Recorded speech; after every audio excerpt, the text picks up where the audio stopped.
Delighted. Okay, so as you all know, this meeting is being recorded, and I will come back to that point very shortly. So my name's Caroline Elliott. I'm delighted that I'm chairing this webinar this afternoon that's co-organised by the Royal Economic Society, the Economics Network and CTaLE, which is a Centre for Teaching and Learning Economics. I hope lots of you are aware of the amazing work that all three organisations do. My name's Caroline Elliott. I'm a professor here in the economics department at the University of Warwick. I'm also deputy director of the Economics Network. And we've got three really exciting presentations for you this afternoon. So first of all, everyone's going to hear from Cloda and Jo from Imperial College London, and they're going to talk about Imperial's experience of having online exams. The whole session is about economics exams in the 21st century. But in case you're sat listening to this thinking, there is a world beyond exams, this is only the first event that we're organising in 2025 on assessment. We are planning on having follow-up events more broadly looking at economics assessment in the 21st century. But today we're looking at economics exams in the 21st century. And as I said, Cloda and Jo are going to start this afternoon by talking about Imperial's experience of online examinations.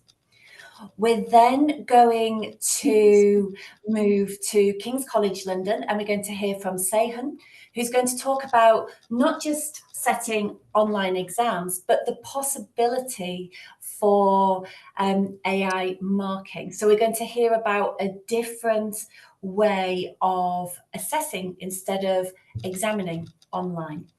And then, having thought about setting exams, having thought then about marking exams, the next issue that arises is how we check the quality of our assessment processes. And that takes us to our presentation, our final presentation this afternoon from Emmanuel and Helen at Nottingham Trent University, who are going to talk about the very important role of the external examiner. So, we're going to have three presentations, and they're going to be 20 minutes each. All of our speakers have very kindly said they're happy to take points of clarification, but just very quick points of clarification in their presentations. I'm going to keep them all very strictly to time so that we've got lots of time for questions and answers at the end of today's session. As you know, and as I promised I would return back to, the session is being recorded. If you think that you've got a question, or indeed if any of our speakers think they're going to answer any question and say anything that's rather sensitive, please feel free to say, can we pause the recording? And then we will pause for that more open discussion, and then we'll turn the recording on at the appropriate time. Okay, thank you. So we're all here today, and we're very ably supported by Georgina from the Royal Economic Society, who's going to be responsible for our slides, and she knew where I was going with that introduction. So thank you, Georgina. So because this is an event that's co-organised with the Royal Economic Society, as standard, I need to remind everybody here of the Royal Economic Society Code of Conduct. So the RES is committed to equality and diversity and expects its events to be positive environments where everyone is treated with dignity and respect. The Society supports rigorous academic debate, but does not tolerate bullying, harassment, or victimisation. It will take seriously any complaint of such behaviour at or in connection with any RES activity. If you wish to make a complaint or speak to someone in confidence, you should contact any member of RES staff, those in charge of the event, or the Society's president or president-elect. So I think that's all the opening comments that I needed to make. So I am delighted to start start the first presentation and welcome Cloda and Jo from Imperial. Thank you, and over to you. Thank you, Caroline, and hi everyone. Nice to see all of you. A lot of familiar names and faces. So Jo and I are going to talk to you today, as Caroline signposted, about what we call our Bring Your Own Device exams. And because Jo's the one who does it all, she's going to explain in most detail how we organise these and why we're doing them. So Jo's one of two heads of exams and assessments that we have in the business school. So next slide, please, Georgina. But I wanted to give a bit of context to where these sit within our overall assessment portfolio. So I'm something called the Associate Dean of Education Quality for the business school at Imperial, which means I have the fun job of looking across 24 degree programs and around 500 modules. And around this time of year and in May, spend a lot of time looking at modifications to assessments and talking to people about what the most appropriate assessment is. Our economics teaching sits across all our programs. So as economists, we teach on our MBAs, we teach on our marketing MScs, also on our undergraduate programs for engineers and also our new BSc. So the economists have to adapt quite a lot to different cohorts when we're teaching. Across the business school, we have very much a strong policy that module leads get to decide how they want to assess on their modules. So we don't have very clear directional policies. But as it turns out, in nearly all, I think we probably have one situation, we have courseworks and exams in nearly all our modules. So while we're focusing on exams today, I think what Caroline said in the beginning is very important. We aren't seeing exams as the way to assess. They are part of our assessment methodologies and very much focused on finding the best ways to assess. If you want to move forward, Georgina, I think there's some dynamics. So we do have a range of group work and individual work and a range of different types of projects that students do. And I think it is worth me emphasizing, because I don't think we're going to get away from AI in any of these discussions about assessments, that I haven't yet seen a big shift in how people are assessing in response to AI. If anything, we've made some of the work harder for our exams and assessments teams by putting AI into assessments, including in exams. So there hasn't been, at least in the business school, a big move to more exams or all exams or anything like that. But where people want to put AI into their exams because we have devices, it's something that we have been able to facilitate. So that's just a bit of context. Next slide, Georgina. One of the things that is worth emphasizing, and I know I've had these discussions with lots of people, that when I joined Imperial Business School in January 2022, they were already moving back to in-person on-campus exams. So the period of being online exams was very short. So when we think digital and online, we're still thinking in a room, on campus, invigilated. So for us, digital isn't remote timed. That was a very brief period of time in the business school where we had that. So when we're talking about digital, we do still mean invigilated, sometimes partially, sometimes not. We do have online programs where we have online assessments, but they're slightly separate from what we're going to be talking about today. So this is really a trade-off between bringing lots of papers around and bringing laptops around. So I'm going to get Jo to present the history and a little bit on the pros and cons. I'm happy to answer any questions later. Thanks, Cloda. Hi, everyone. Thank you for having us here today. Nice to see everyone. So a bit of background of why we chose BYOD exams in the business school. We use a platform called Wiseflow, and that's across Imperial as a whole. Faculty of Engineering have continued to use Wiseflow as well, as far as I understand. So we started the project back in 2018, and COVID lockdown sort of sped up how we use it. We did manage to get a pilot in before the lockdown, or late 2019. We piloted with one of our smaller programs, and it worked well. All of our exams moved digitally, obviously, with the lockdown period, and then December 21, we returned to on-campus exams. And what we did was we gave the academic directors of the programmes options of whether they wanted to do bring your own device exams once we returned to on-campus exams. Many of them chose to, and there's a lot of reasons for that. Mainly marking is a lot easier online for some of the essay-based modules. There's no paper scripts to handle, and I'll go into all of that later. And we give the module leaders a choice of whether they want to do paper exams or bring your own device, or a hybrid of the two, which isn't ideal admin-wise, but it is an option if they would like. Next slide, please. So, as an admin team, what I asked my team to discuss with the module leaders is the pros and cons of having a BYOD exam versus paper-based. So here are the positives and negatives. Marking can be done easier digitally. We have a lot of students whose handwriting maybe isn't the best, and my team spent a lot of time getting students in and them dictating to us what their answers were. So that's cut down a lot of admin time. Rather than you mark on a paper script and then type them into a spreadsheet or a marking system, whatever everyone uses, these marks can be automatically downloaded from the system and uploaded into whatever system you have, whatever student system you have, if you have one. Our exams can include a file upload, so Excel, Word. If you're using sort of an analytics program, we can manage Python or like R&D files.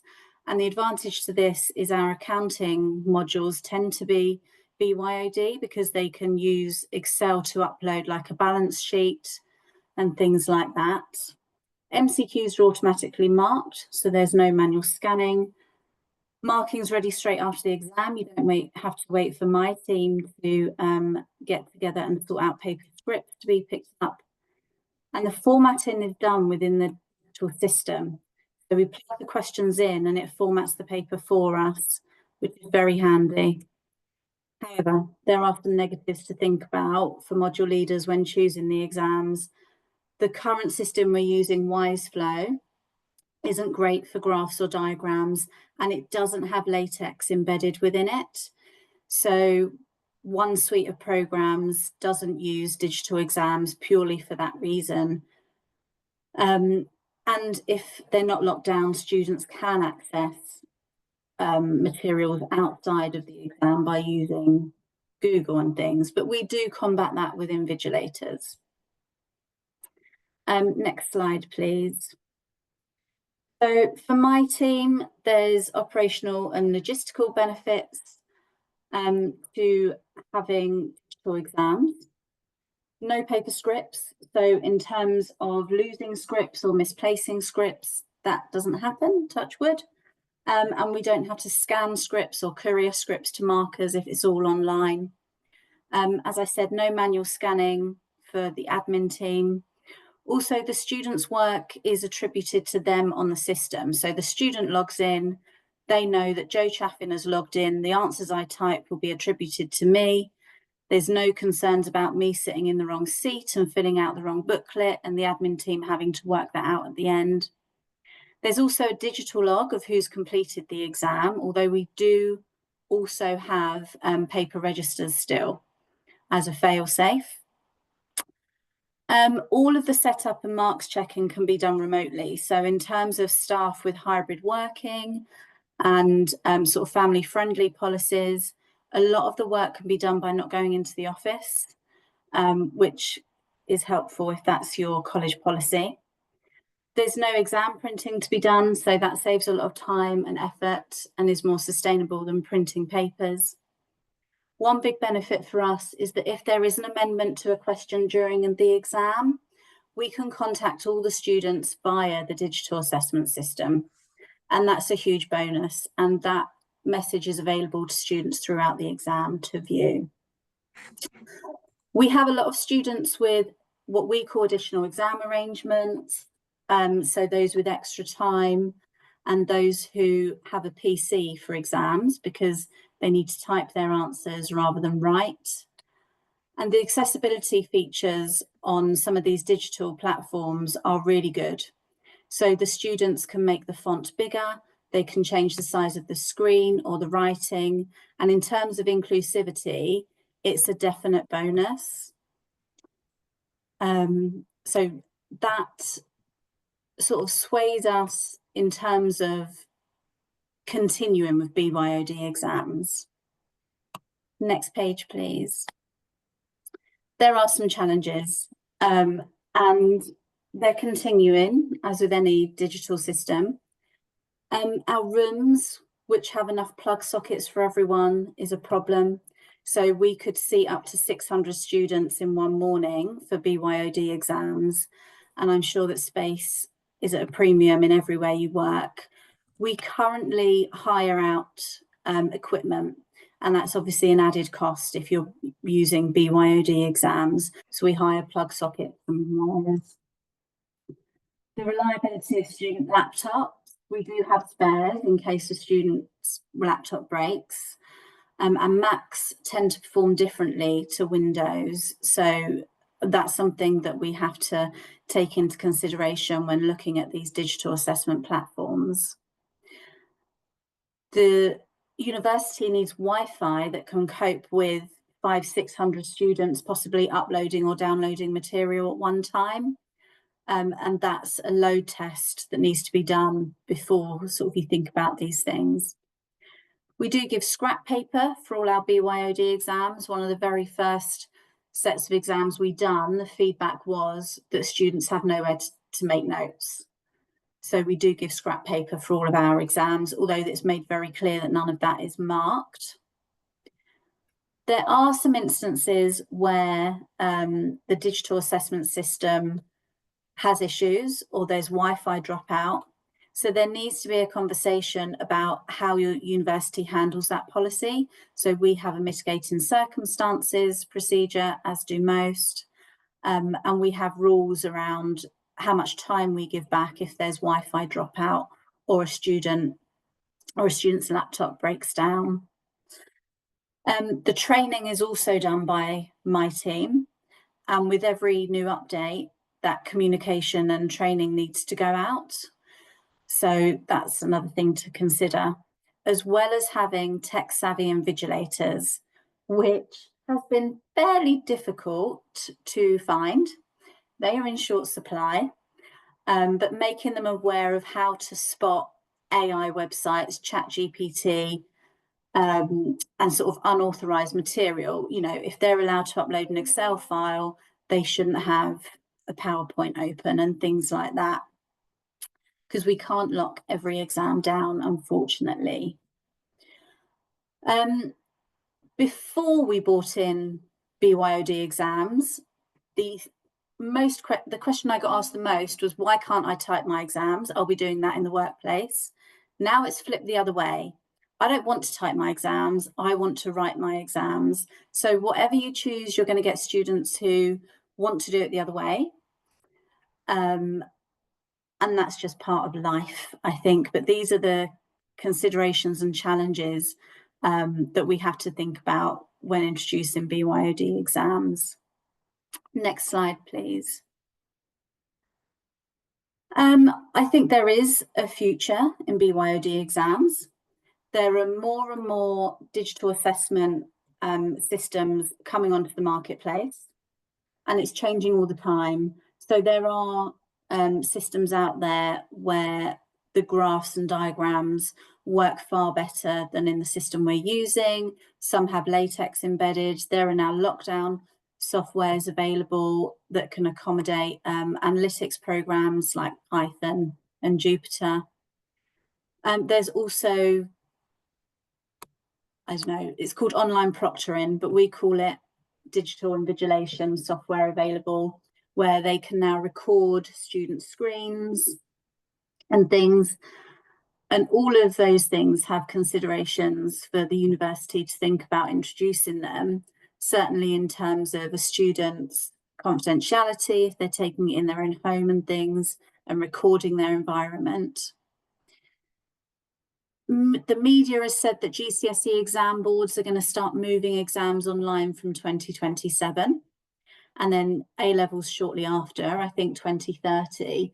So I think students are well prepared for BYOD exams, certainly more prepared than they were when we started to introduce them 7 or 8 years ago. However, I do think there's space for paper exams. There's some things that students prefer doing. I think even if the graphs and diagrams is 100% accurate in these digital assessment systems, there's going to be students that prefer to draw them themselves. And for me, I think it should be up to the module leader or the exam paper writer to determine that. I think that's all from me. I can't remember what the next slide was. Apologies. Was there another slide? I think that was it. Let me see the questions. Yeah. There is a lot of admin savings. That's right. What about the students? So the advantage for the students, from my point of view, is the accessibility options within the platforms. They can make the screen to what they want. So they can change the font size. They can change the screen color. So black writing on a white background isn't optimum for everyone. So you can change it to yellow on blue, or pink on, I don't know, green, I think is another one. And also they're using their own device, so they're used to it. We have students who sit PC exams on our devices, and they might not be used to the keyboard. So if they're an English as a second language student, their keyboard might not be a QWERTY board. And therefore, so that's, you know, from a student point of view, if I'm using my own device, I'm going to be used to it. I'm going to know where things are. I think that's an advantage.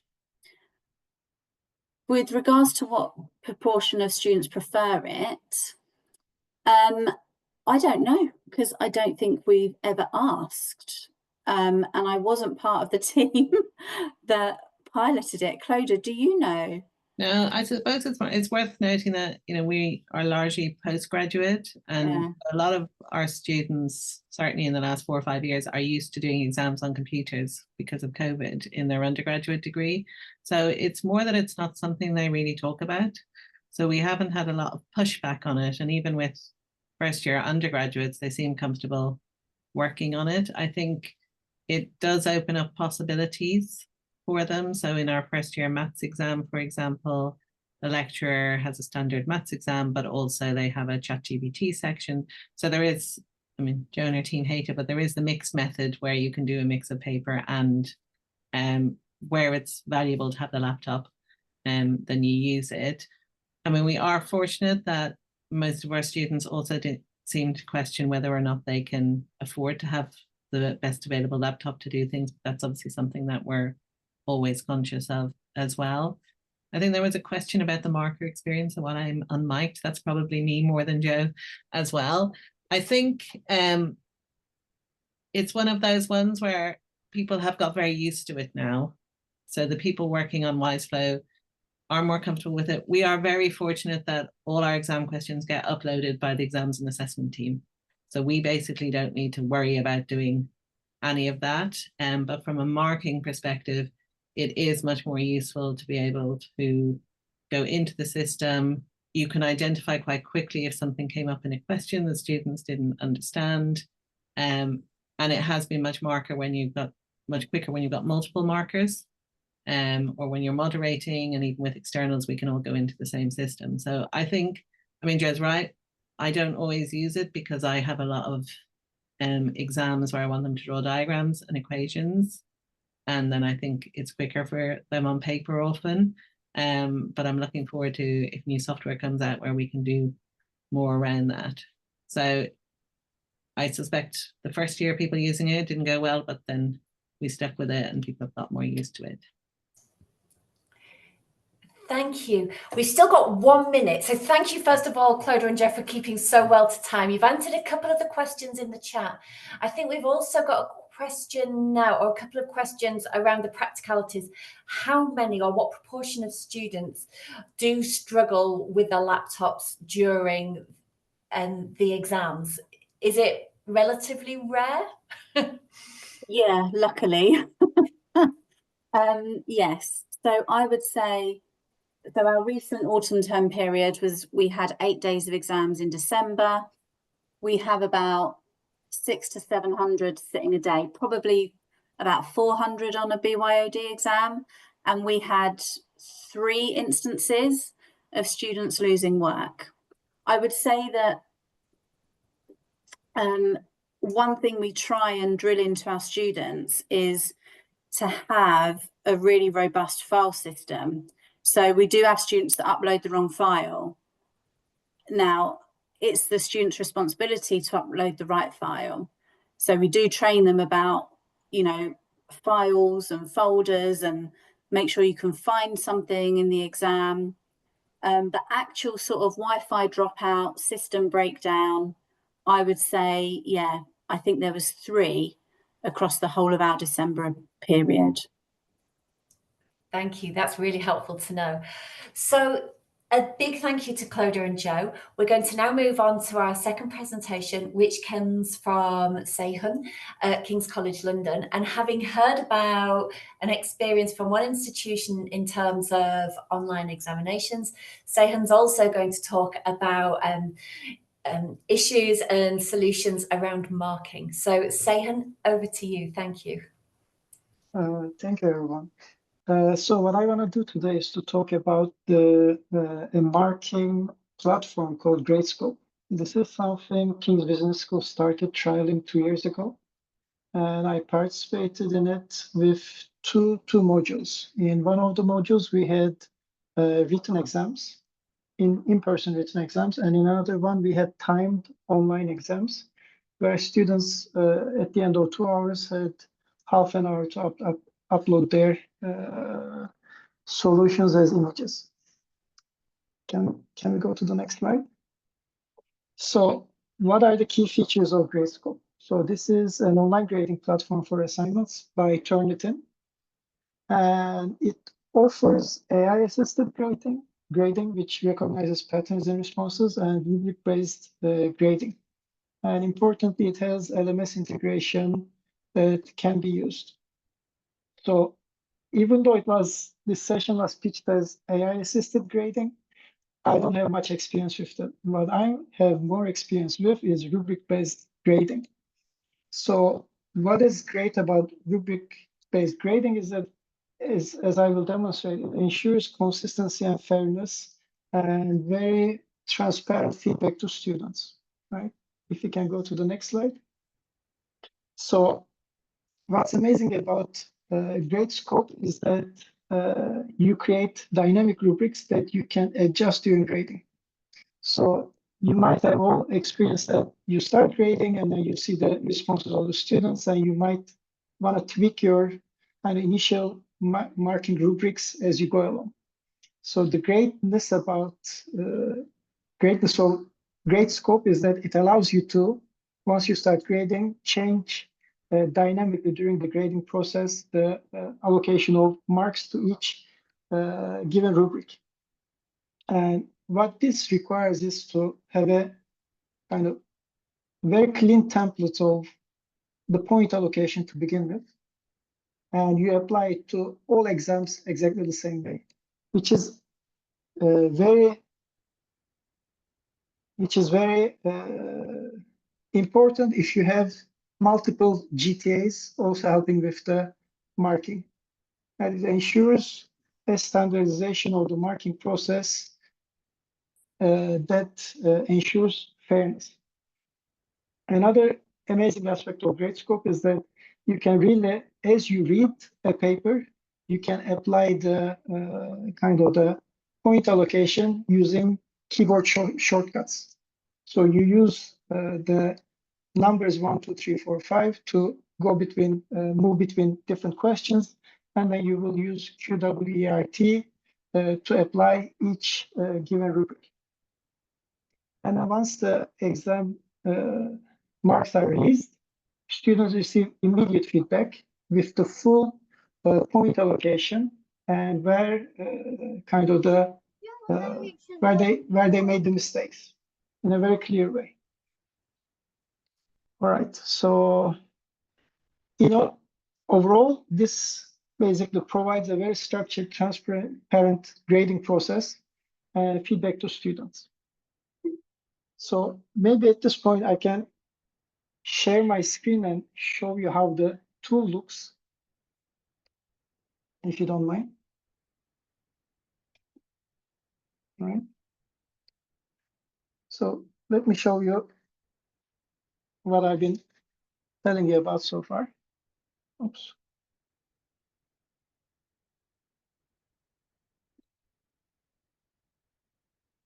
Can you see my screen? Yep, we can see it. Thank you. Right. All right. So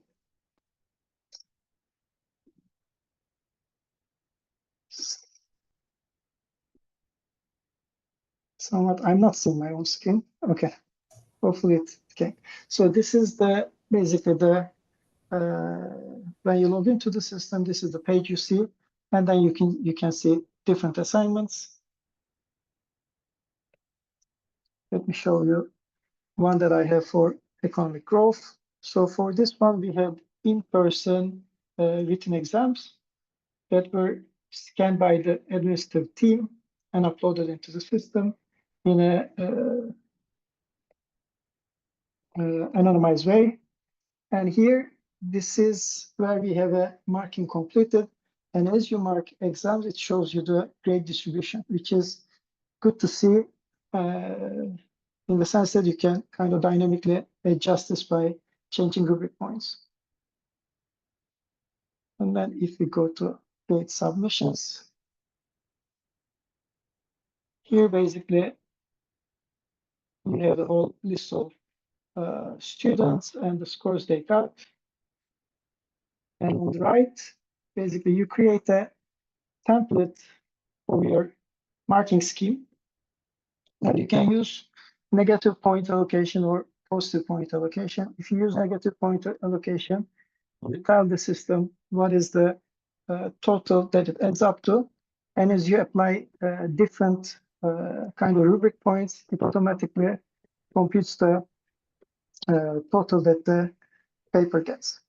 So what's interesting is that you can basically move between different questions with keystrokes. When I press on one, it brings up the whole rubric for the first question. And if it happens that students made the mistake, not applying or expressing some of the required answers, you can simply press on the letter indicating that argument to be able to apply the rubric. So for in this case, if the student did not mention Provichkov, I can simply press W and apply the rubric. So this looks like a simple thing, but what it allows to do is to really makes the marking process much faster. And this year, having done the marking in person, I regretted having gone back to old school method of written exam marking and missed the system a lot. Another interesting thing is that as you continue marking, right, you can adjust, point allocation based on the exam papers you see. You can simply change it to 4 points to the second rubric and 2 points to the first, 4 points to the first rubric and second point to the second rubric easily as you go along with the process. So an interesting thing is not only, so once basically students receive the marks, along with it, they receive the full list of rubric and which applies to their paper. So they receive a PDF that has the breakdown of the solution, basically. This is for another module, Mathematics for Economists, which was an online exam. And then next to the points that apply to their paper, they would see basically a tick sign and an X sign next to the ones that did not apply to their paper.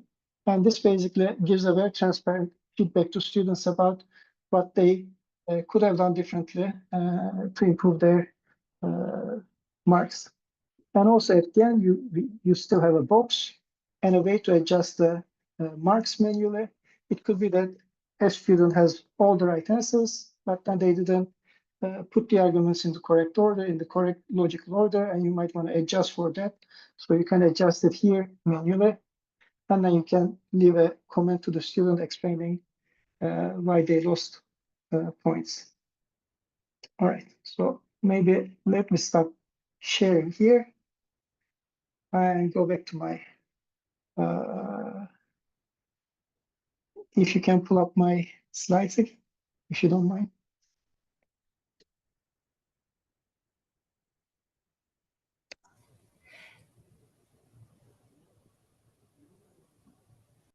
Thank you very much. And we go to the next slide, please.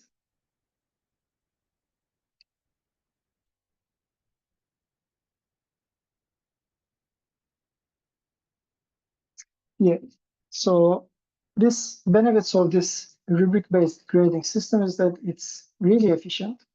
During the marking process, it allows you to save time by applying rubrics quickly using keystrokes. Importantly, it increases consistency. It ensures uniform grading across all submissions, which basically reduces the subjectivity and grading bias that one might have, which improves fairness of the marking process.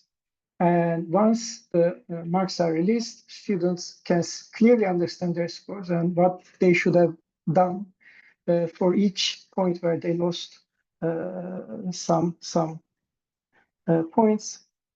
And then the important thing is that it's a very flexible system that allows instructors to kind of refine rubrics and allocation of points to rubrics during the marking process. Another thing, like I mentioned, is that also if you have a large module and multiple people marking, it also ensures that you are consistent across the team of markers. If you can go to the next slide, please. Thank you. So, of course, there are limitations to the system when it comes to essays and open-ended work, where you cannot have a very clear breakdown of rubric. There's limited support and applicability. So AI assistant grading can be unreliable for handwriting. So I think the technology is improving on this, right? Google Vision now is able to read handwriting much better.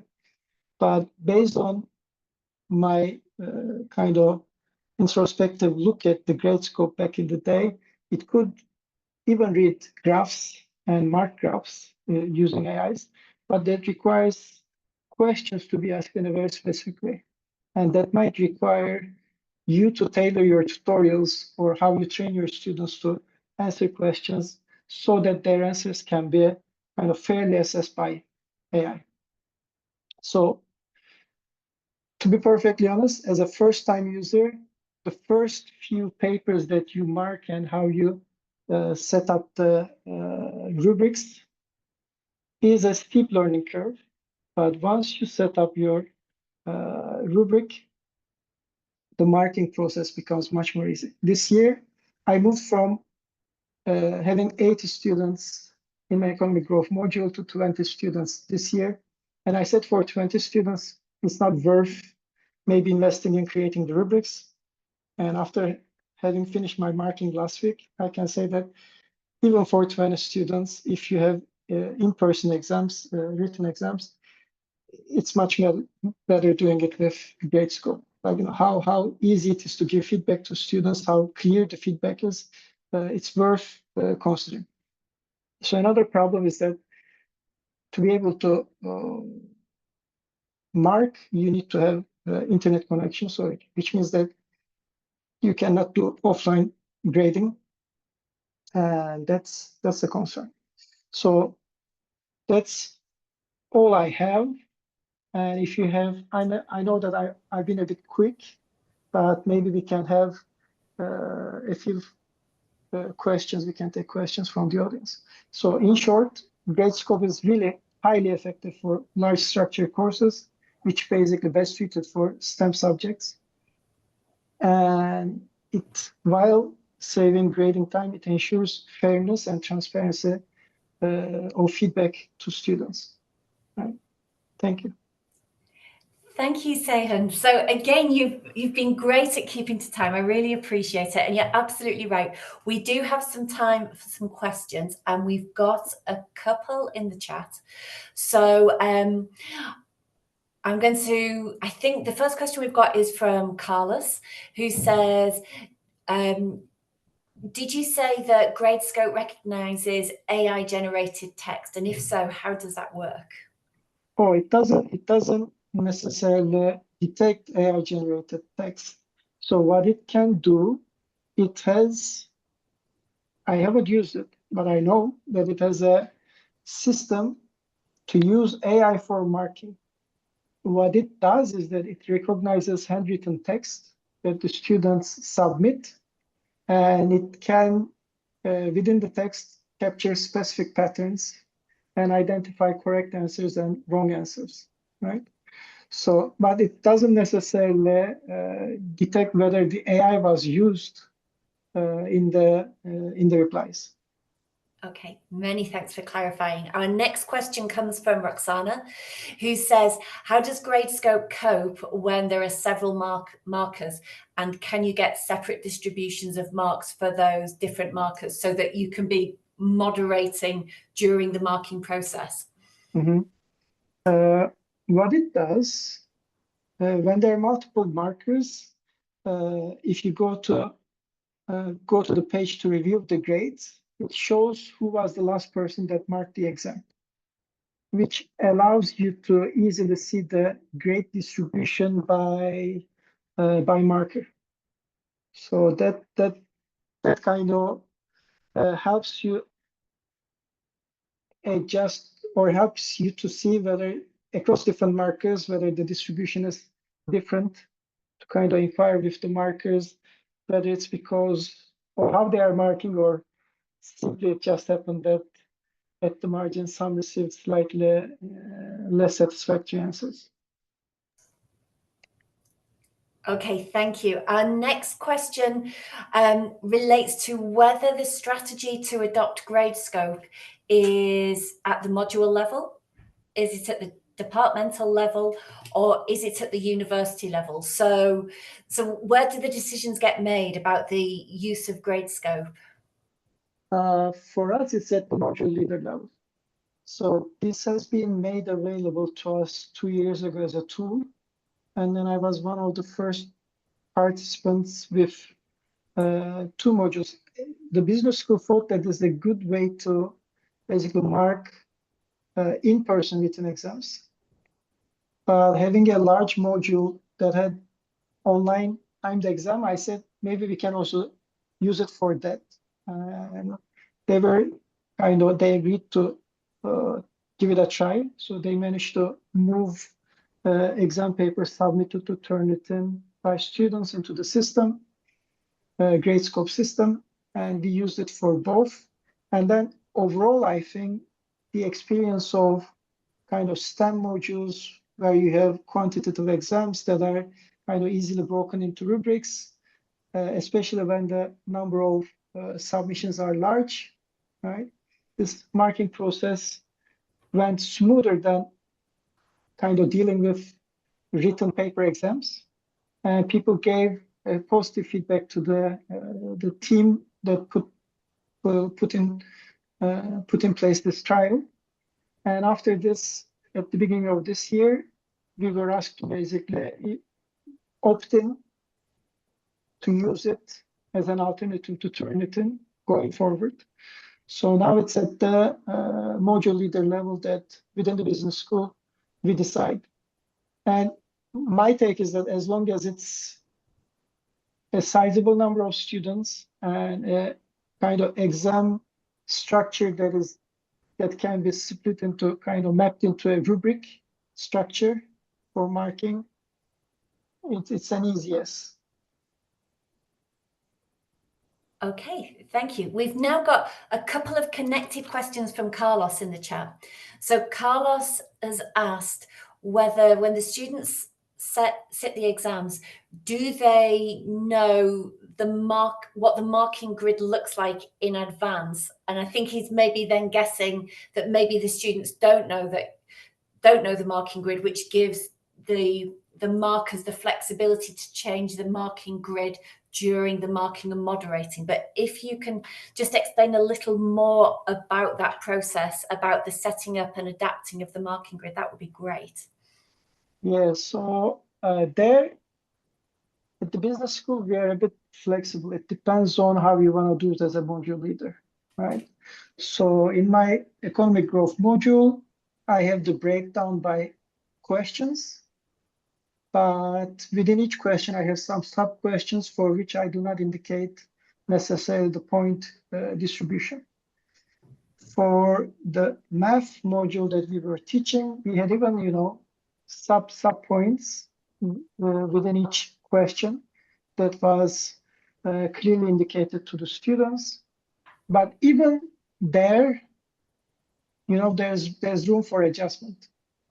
So usually if certain points are kind of clear to all students, you can always reduce its weight in within the distribution and increase the weight of some parts where you see more separation between students to differentiate.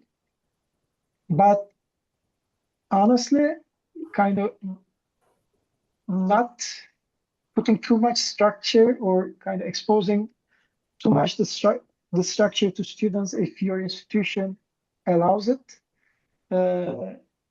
gives you more room for adjustment during the marking process. Okay, thank you very much. So we've had 2 of our 3 presentations this afternoon. So we've heard about online examinations, and in particular online examinations where students bring their own devices. We've then moved on to look at online marking and the flexibility that allows us. So having thought about the exams and the marking, we now move on to Emmanuel and Helen from Nottingham Trent University, who are going to talk to us about how to establish excellent external examiner engagement. So Helen and Emmanuel, over to you. Thank you. Thank you, Caroline. Hello, everyone, and thank you for the invite to talk about external examiner engagement. Next slide, please.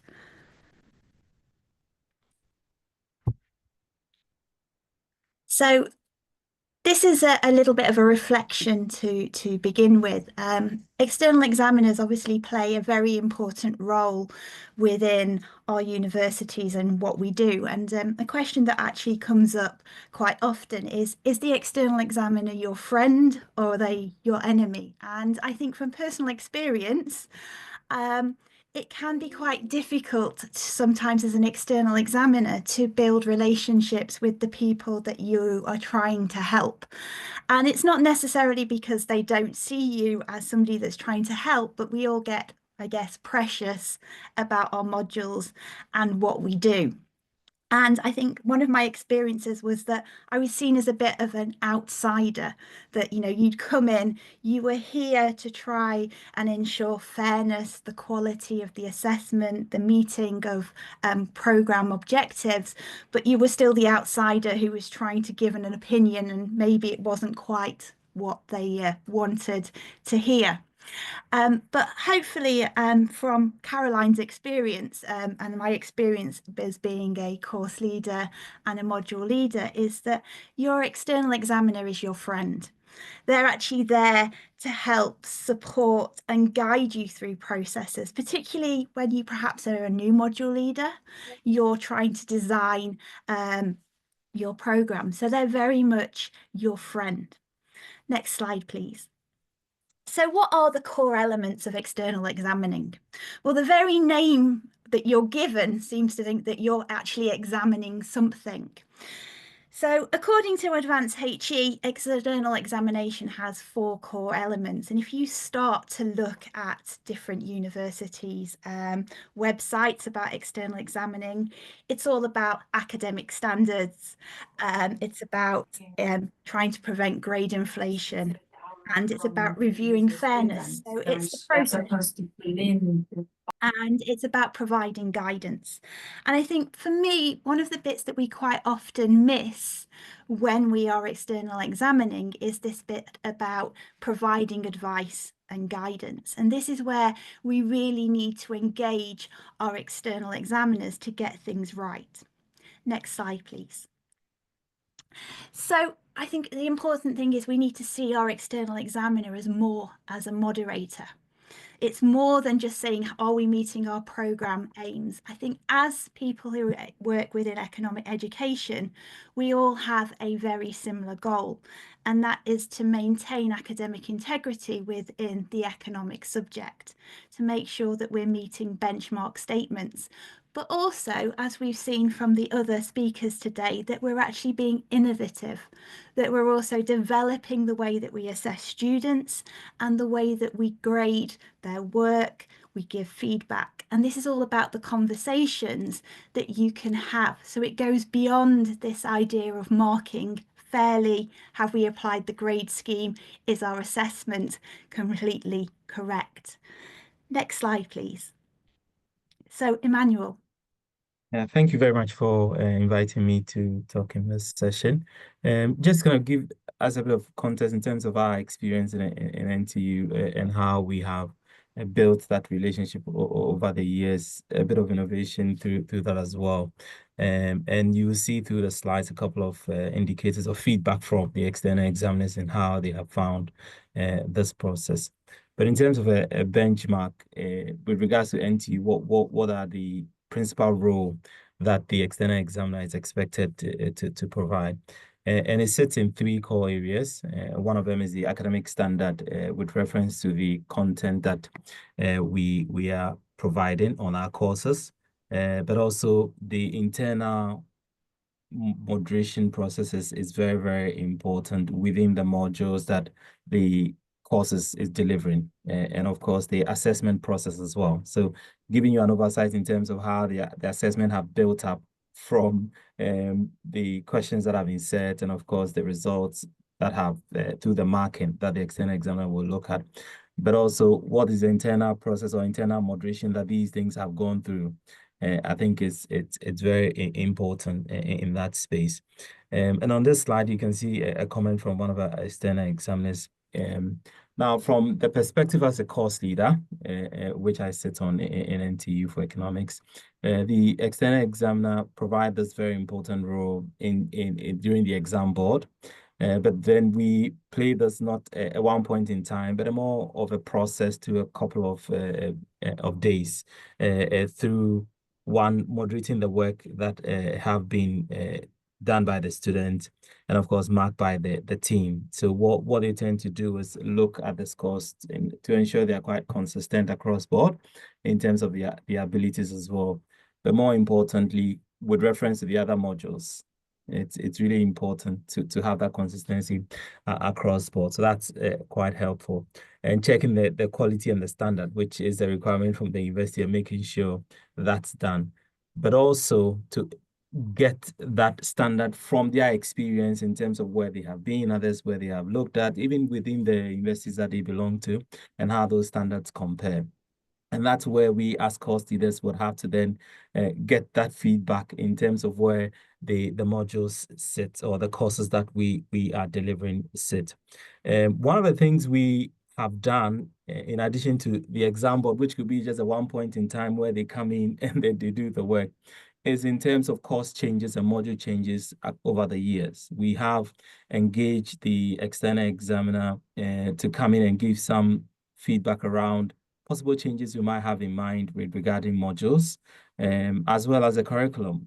We've invited them for periodic course review to be part of that process. And like Helen said, they are that friend with that different perspective, which could be nice to have on the ideas that they have in mind in putting in place regarding module changes, regarding assessment changes.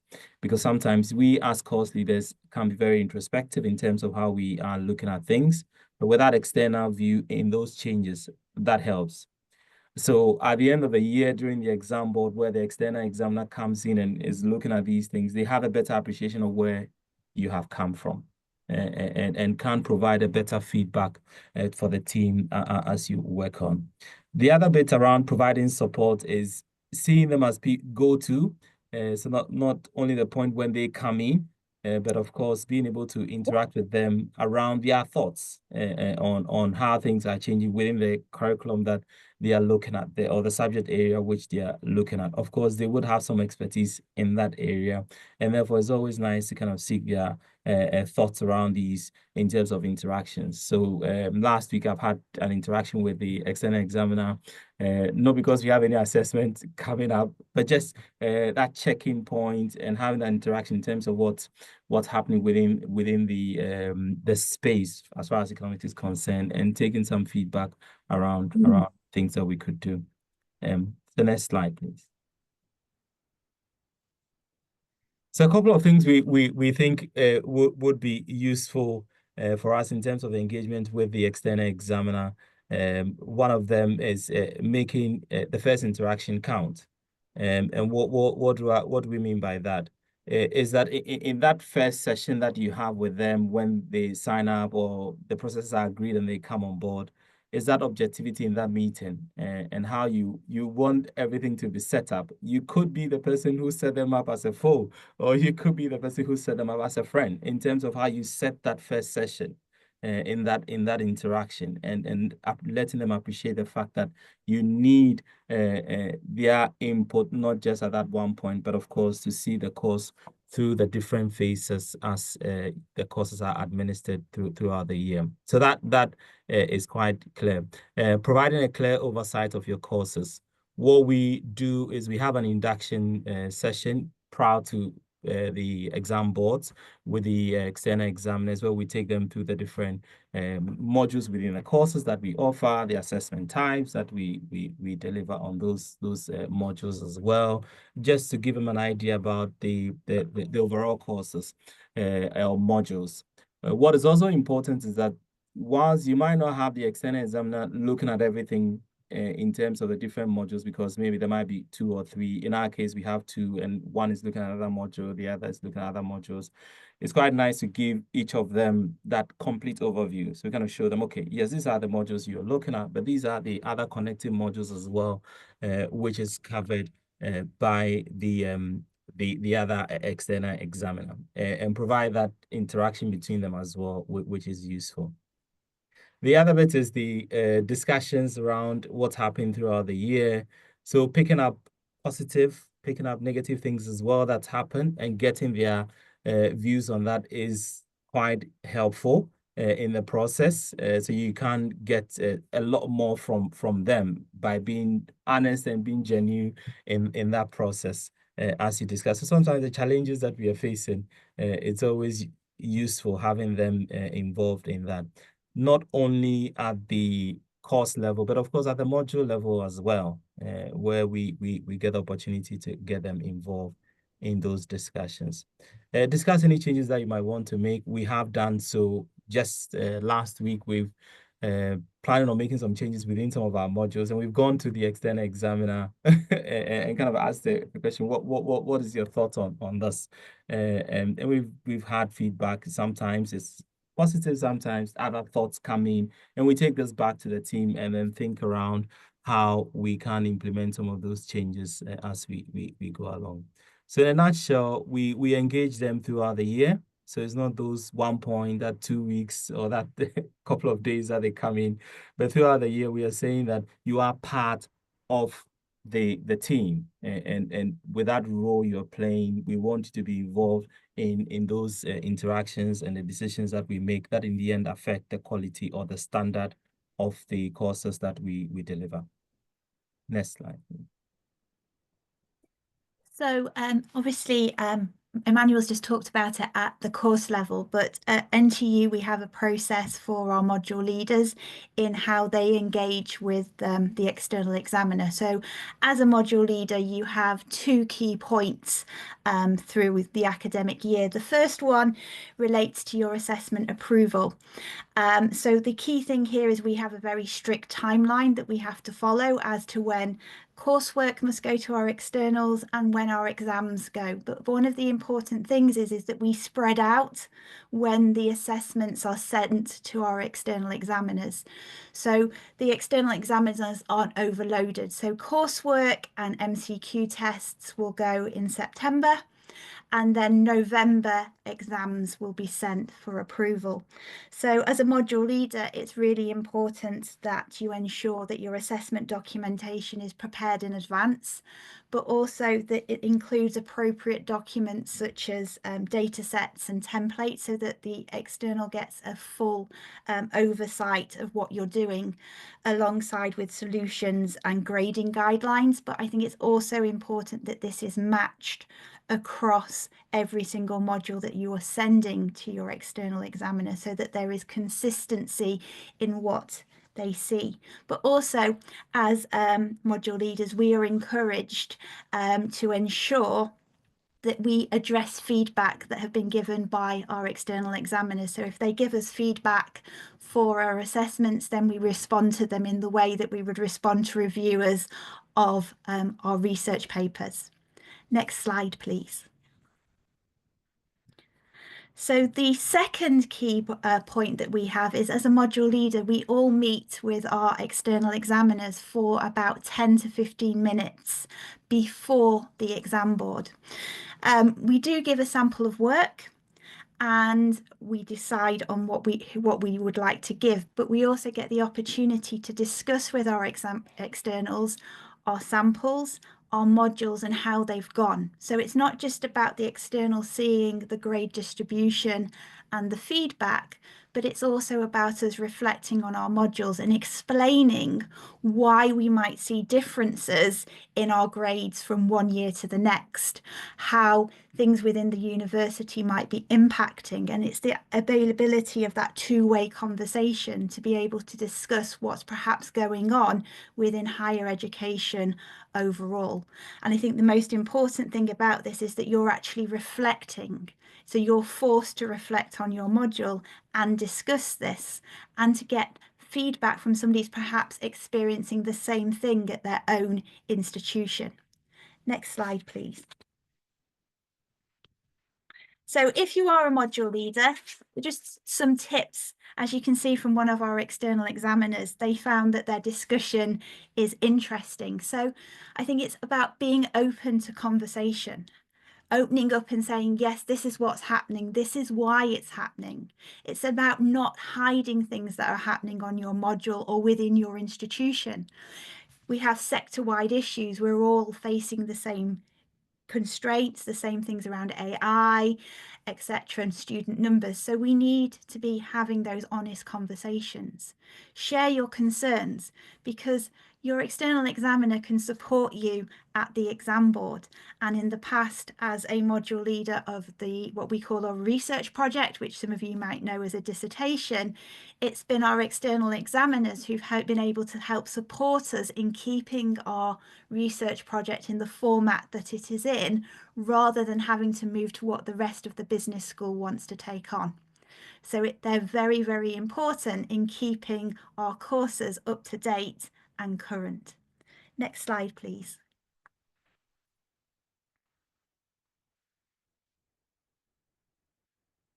Emmanuel, this one's yours. Closing the loop. Thinking about how to close the loop, we've had Helen has mentioned how the module leaders will interact with the external examiner. We come back as course leaders to kind of try and close that loop in terms of the interaction or the conversation. So thinking in terms of the modules you've looked at, how that links together to the course objectives, and find out whether they can see that thread. If the outside view cannot see that thread, then of course it needs a bit of rethink and reconsideration. So we've always done that at the end, and kind of getting their thoughts overall in terms of where everything sits. One of the things that we then do is take this feedback and then of course respond to it in terms of the comments that they would have raised around things that we could improve. So you have that formal conversation that go on, but we do also have that informal conversation with them as well when they come in for those sessions. So I think a key thing is engaging them in conversations. It's really important to improve that process. Asking questions whilst you go through those processes. Sometimes you're thinking how they are finding it in terms of what they are doing in their schools and how we are doing things, mapping that back into what we can do to improve what we are delivering. Sometimes it's just a question of clarity in terms of the feedback that they provide. And if you don't get that opportunity to interact with them and give them the background to some of the stories, some of the changes that we have put in place, then you miss out on being able to pass on that useful information. Next slide, please. The other bit is how COVID is kind of changed the landscape with external examiner coming in person. But of course, COVID, we've had that online activities which we have done. There is a lot of questions around, okay, how robust that is. But we found that to be quite helpful, much helpful, in the sense that the idea of engaging external examiners throughout the academic year is actually made possible by the online opportunities that we are presented. So being able to organize meetings a couple of weeks back, organizing meetings on Teams and having that interaction with them. So it has that positive what comes along with. The other bit with the online version is how documentations are sent to the external examiners. It's important that as course teams, being able to have some oversight into that along the lines of making sure they have access to the documentations, they know how it works, how the system works, because all universities tend to have very different systems that they use.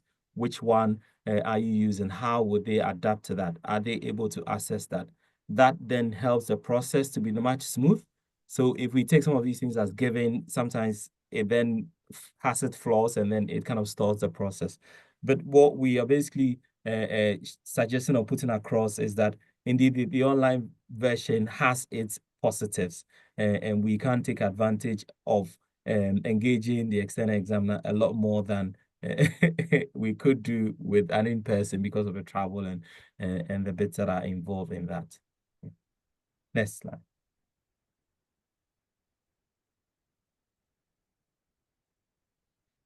So engaging the external, making it easy is an important process, ensuring that the sample of work are provided in a timely fashion. So in terms of when the documentations are made available to them, ensuring that they have an understanding of how to work the different systems that you have in place. Initially when COVID started, that was a bit of a challenge where the external examiners were not able to map the system quite well, being able to have the right access, to be able to download the right material, and to look over them. So the earlier you give these to them, the more quality feedback you can provide. So more of a bit of an introduction or an induction to the system has to be done.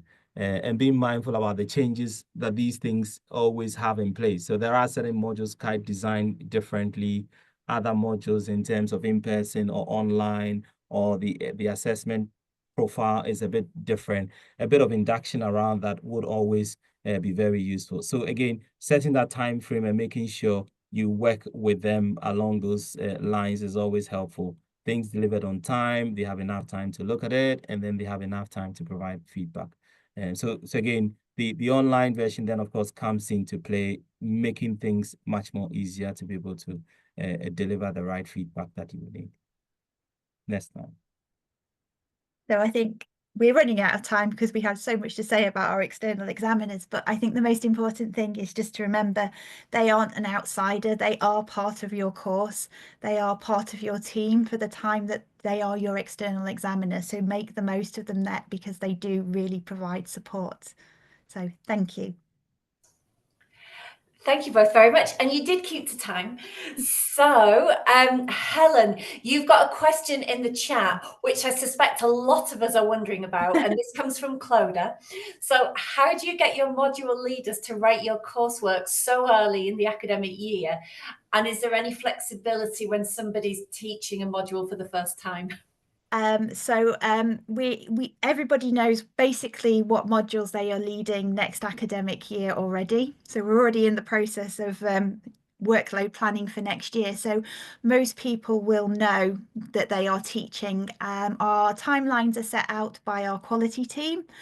And we have 2 deadlines for coursework. So it depends whether you're teaching in what we would class as half year 1, which is October to January, or half year 2, February to May. So everybody is aware already. If it's your first time teaching a module, you get a lot of support from myself and Emmanuel in order to complete your coursework.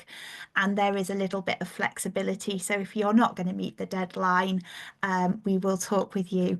But it is our school's policy that your coursework will be uploaded to your module learning room by the first day of teaching. So they are quite strict with that, and they do check. So we have timeframes that we have to work to.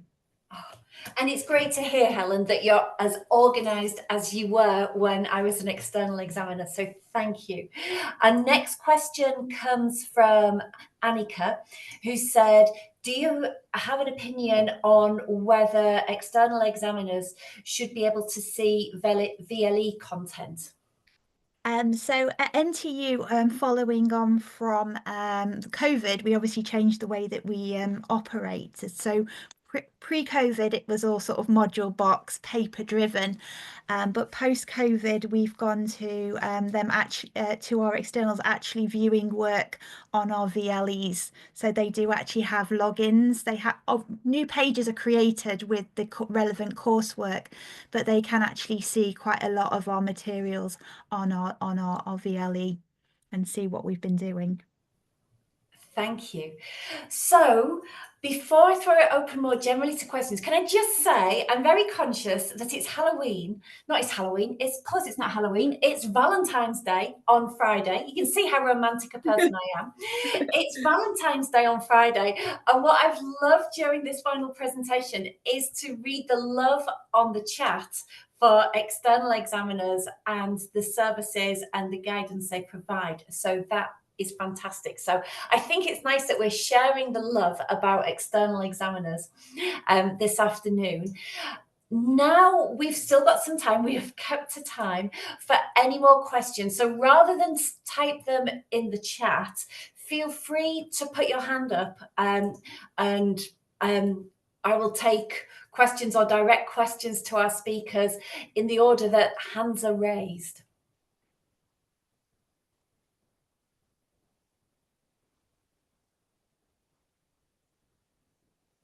I will keep juggling between looking to see if there are hands raised and whether there are any questions in the chat. While people are pondering whether they've got any questions, I would like to say a huge thank you to all our speakers this afternoon, to Helen and Emmanuel, to Seyhunn, to Cloda and Joe. They've been fantastic. But I also have to say a very big thank you to Ashley from the Economics Network and Georgina from the Royal Economic Society, because they make all of this run so smoothly. So a big thank you to them. So I don't think we've got any questions. I will turn to our speakers. Is there anything you wish you'd said that you didn't say? Or is there anything you'd like to say, sort of commenting on any of the other presentations this afternoon? I will say that in terms of external examiners, BYOD exams or digital exams, it's far easier to get that to externals than scanning scripts and photocopying things, and they see it digitally. So it's another plus that I hadn't thought of in my presentation. Apologies. That's absolutely fine. Thank you very much. Okay, last chance for any questions.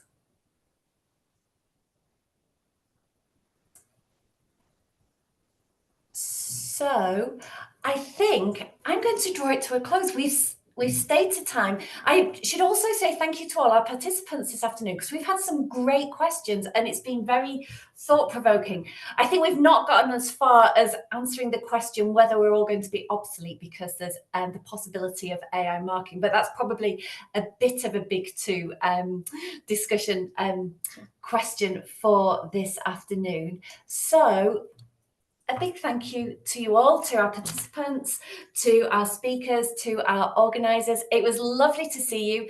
You've got at least 10 minutes of your days back. So, and just thank you for joining us. I know it's either the middle of a busy term or the start of a busy semester. So I appreciate all your time this afternoon. Thank you very much. Okay, bye-bye. Thank you. Bye.